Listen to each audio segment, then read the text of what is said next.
సుమన్ టీవీలో మీ business promotions కోసం ఈ కింది నెంబర్ను సంప్రదించగలరు.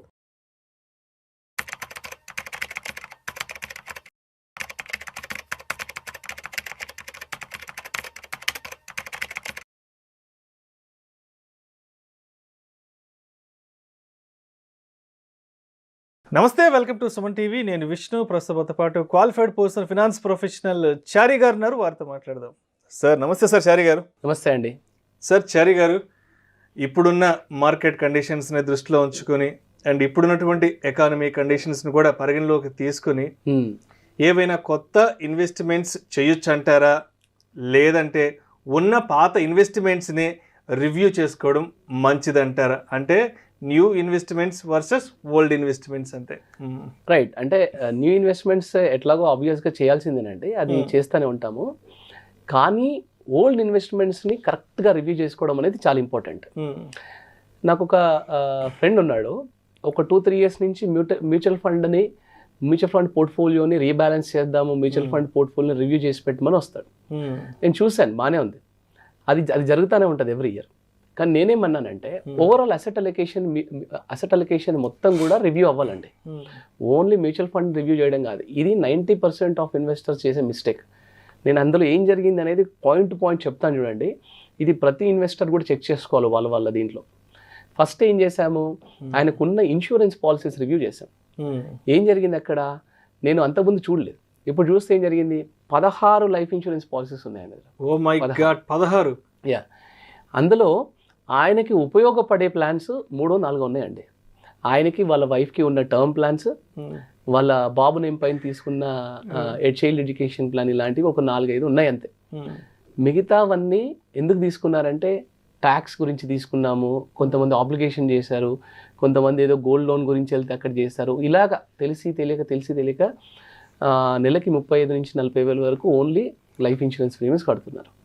ఫస్ట్ ఏం చేయాలి ఇక్కడ మనము, మనకి అవసరం లేని పాలసీస్ని డెఫినెట్గా తీసేసేయాలి, వాటిని పక్కన పెట్టాలి, సరెండర్ చేసేసేయాలి. ఇంకా వాటితో మనకి లాస్ ఉన్నా, లాస్ లేకపోయినా, ప్రాఫిట్ ఉన్నా, ప్రాఫిట్ లేకపోయినా దాన్ని మాత్రం అక్కడ కాల్ తీసుకోవాలండి. లేదంటే మనకు అక్కడ మిస్టేక్ జరుగుతూనే ఉంటుంది. ఓకే. రెండవది నేనేం చేశాను, ఆయనకున్న రియల్ ఎస్టేట్ని రివ్యూ చేశాను. రియల్ ఎస్టేట్ రివ్యూలో ఏం జరిగింది, సొంత ఇల్లు ఉంది, దానికి హోమ్ లోన్ నడుస్తూ ఉంది. అలాగే ఊర్లో చిన్న పొలం ఉంది, దాంట్లో అగ్రికల్చర్ నడుస్తూ ఉంది. అవి కాకుండా కొన్ని చిన్న స్థలాలు, ఒక అపార్ట్మెంట్ కొన్నాడు ఆయన 10-15 years బ్యాక్. ఇప్పుడు ఈ ప్రాపర్టీస్ కానివ్వండి, ఆయన ఉంటున్న ఇల్లు కానివ్వండి, వేరేవన్నీ బాగానే ఉన్నాయి. కానీ ఫ్లాట్ గురించి డిస్కషన్ వచ్చినప్పుడు ఏం జరిగిందంటే, ఫ్లాట్ కాస్ట్ వచ్చేసి 50 lakhs అండి ఇవాళ. ఈ ప్రాపర్టీస్ అన్నిటిని కూడా రివ్యూ చేసేటప్పుడు నెక్స్ట్ 10 yearsలో ఇవి ఎలా ఉండబోతున్నాయి అనేది ఒక అనాలిసిస్ మాత్రం ఖచ్చితంగా చేయాలండి. ఇవాళ ప్రజెంట్ మార్కెట్ ఏంది, నెక్స్ట్ 10 yearsకి మార్కెట్ కండిషన్స్ తగ్గట్టుగా ఈ పెట్టుబడులు ఏ విధంగా ఉండబోతున్నాయి. కరెక్ట్, అదే కదా రివ్యూ అంటే. ఈ రివ్యూ కదా చేయాల్సింది. ఆయన ఏమన్నాడంటే, ఖచ్చితంగా ఈ 50 lakhs ప్రాపర్టీ మాత్రం నాకు ఎలాంటి రిటర్న్ ఇవ్వదండి, నాకు తెలుసు అది. ఎందుకంటే కంప్లీట్ ఓల్డ్ అపార్ట్మెంట్. మనకి ఈ 50 lakhs నేను పెట్టిన ఏదైతే 50 lakhs ఇవాళ వాల్యూ ఉందో, మ్యాక్సిమం ఇంకో 60 అవుతుంది వచ్చి నెక్స్ట్ 10 years, కానీ అంతకంటే పెరిగే ఛాన్సెస్ అయితే నాకు కనిపించట్లేదు అని అన్నాను. రెంట్ ఓవరాల్గా నేను క్యాల్కులేట్ చేస్తే ఎంత వస్తుంది, ఇయర్ మొత్తానికి కలిపి 3% రెంట్ వస్తుంది. నేను అన్నాను 50 lakhs మీరు యావరేజ్గా మళ్ళీ అది తీసి రియల్ ఎస్టేట్లో పెట్టినా, లేదా వేరే అదర్ ఇన్స్ట్రుమెంట్ మ్యూచువల్ ఫండ్స్ లాంటి దాంట్లో పెట్టినా, యావరేజ్గా మీకు 12% రిటర్న్ వేసుకున్నా నెక్స్ట్ 10 yearsలో 50 lakhs కాస్త 1.45 crores అవుతుందండి. మరి ఇది ఎందుకు రివ్యూ చేయట్లేదు దీన్ని అని అడిగాను. అలాగా 5 years నుంచి రివ్యూ చేయట్లేదు, 5 years నుంచి సేమ్ ప్రాపర్టీ రిటర్న్ అలాగే ఉంది, అండ్ నెక్స్ట్ 10 yearsలో ఆయనకి ఎలాంటి నమ్మకము లేదు. మరి ఇక్కడ రివ్యూ జరగకపోతే ఏంటి, ఎంత పెద్ద నష్టం జరుగుతుంది అంటే, రివ్యూ చేయాల్సిన దగ్గర రివ్యూ చేయకుండా, రివ్యూ అవసరం ఉన్న అవసరం లేకపోయిన దగ్గర దానికి ఒక రీబ్యాలెన్సింగ్ అని ఒక వర్డ్ పెట్టుకొని అక్కడ రివ్యూ జరుగుతుంది, కానీ ఇక్కడ రివ్యూ జరగట్లేదు. ఇలాంటివి ఎన్నో ప్రాపర్టీస్ ఉన్నాయండి, సెంటిమెంట్ లింక్ చేస్తాం మనం. తీసుకున్నది ఇన్వెస్ట్మెంట్ పర్పస్, ఇన్వెస్ట్మెంట్ని ఇన్వెస్ట్మెంట్ లాగానే ట్రీట్ చేయాలి. మనం సెంటిమెంట్ దేనికి ట్రీట్ చేయాలి, మన పేరెంట్స్ ఇచ్చిన ఇంటికో, మనం ఆల్రెడీ ఉంటున్న ఇంటికో సెంటిమెంట్ లింక్ చేస్తే దాంట్లో అర్థం ఉంది. కానీ ఇన్వెస్ట్మెంట్ పర్పస్ చేసిన దానికి సెంటిమెంట్ ఎందుకండి, ఇంకా దెర్ ఈజ్ నో పాయింట్ కదా. ఇలాంటి వాటి దగ్గర రివ్యూ ఖచ్చితంగా జరగాలి. ఓకే. మూడోది ఏం చేశాను, ఆయనకున్న గ్యారంటీడ్ ప్లాన్స్ రివ్యూ చేశాను. కొంతవరకు ఎవ్రీ మంత్ ఎంప్లాయీ ప్రావిడెంట్ ఫండ్లో వెళ్తుంది, అది ఒక మంచి సైజబుల్ కార్పస్ ఉంది అక్కడ. తర్వాత ఆయన పీపీఎఫ్ కూడా కడుతున్నారు, అది కూడా మంచిదే, మంచి కార్పస్ ఉంది అక్కడ. 25 lakhs ఎఫ్డీలో పెట్టుకొని కూర్చున్నారు. ఇది ఎందుకు పెట్టారు, ఎప్పటి నుంచి పెట్టారంటే గత 5 years నుంచి అలాగే ఉంది. అండ్ ఇది ఏదో ఊరికి ఏదైనా ఎమర్జెన్సీ ఫండ్ ఉంటుంది కదా అని పెట్టాను. ఎమర్జెన్సీ ఫండ్ గ్యారంటీడ్ ఇన్వెస్ట్మెంట్ బాగానే జరుగుతున్నాయి. ఎమర్జెన్సీ ఫండ్ అంటే ఏంటి, మనకి 6 months మాక్సిమం 6 months ఖర్చులు, ఒక ₹1,00,000 ఎవ్రీ మంత్ ఖర్చు అనుకున్నా, ఒక 6 months ఖర్చులు 7 months ఖర్చులు మనము ఎఫ్డీలో కానీ లిక్విడ్ ఫండ్లో కానీ పార్క్ చేయాలి. సేఫ్ సైడ్ లో పార్క్ చేసి పెట్టుకోవాలి. మిగతాది మీరు బాగా కన్జర్వేటివ్ ఇన్వెస్టర్ అయినా కానీ మీరు నార్మల్ బ్యాలెన్స్ ఫండ్లోనే పెట్టుకోవచ్చు. అది మీకు 9 to 10% రిటర్న్ వర్కౌట్ అవుతుంది. అలా కాకుండా ఎఫ్డీలో పెట్టుకొని కూర్చున్నారు, దానికి రివ్యూ లేదు. ఓకే, ఇక్కడ జరగాలి actual review. Okay, and 4th పాయింట్లో నేను ఏం చూశాను, చిట్టీలు కడుతున్నారు, 40,000 చిట్టీలు కడుతున్నారు. ఎప్పుడు లిఫ్ట్ చేస్తారో తెలియదు, అందులోంచి కొంతవరకు గోల్డ్ కొన్నారు, మిగతా డబ్బులని వేస్ట్ అయ్యాయి. అసలు ఎందుకు కడుతున్నారో ఒక పర్పస్ లేదు. పిల్లలు చదువులకా లేకపోతే ఎందుకు, డబ్బు వస్తుంది కడుతున్నారు, ఫ్రెండ్ అడిగారు కడుతున్నారు. ఎందుకు కడుతున్నారు, మరి అక్కడ రివ్యూ జరగాలి కదా, అక్కడ జరగట్లేదు రివ్యూ.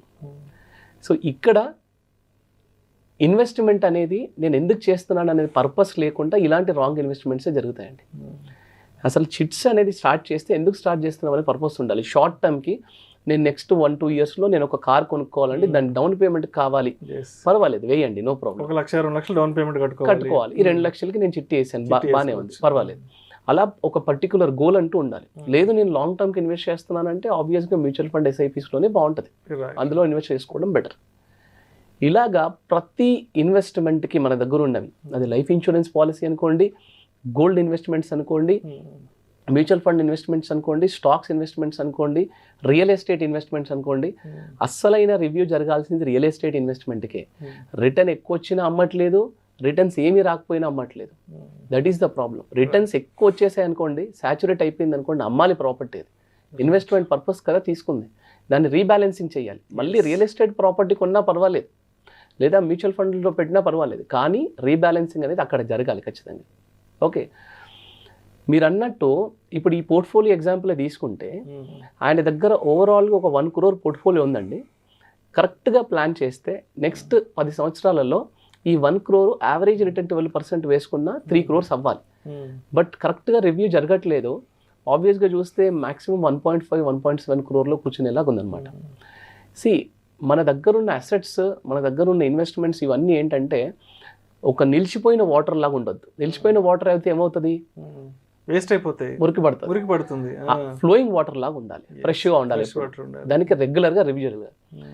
మన దగ్గర ఉన్న అసెట్స్ అన్నిటిని కరెక్ట్గా రివ్యూ చేసుకుంటే అదే మనకి చాలా ఎక్కువ డబ్బు క్రియేట్ చేస్తుందండి. ఓకే, ఇవన్నీ నేను ఎప్పుడు చెప్తా ఉంటాను, మళ్ళీ చెప్తానండి. డబ్బును సంపాదిస్తానే ఉండాలి.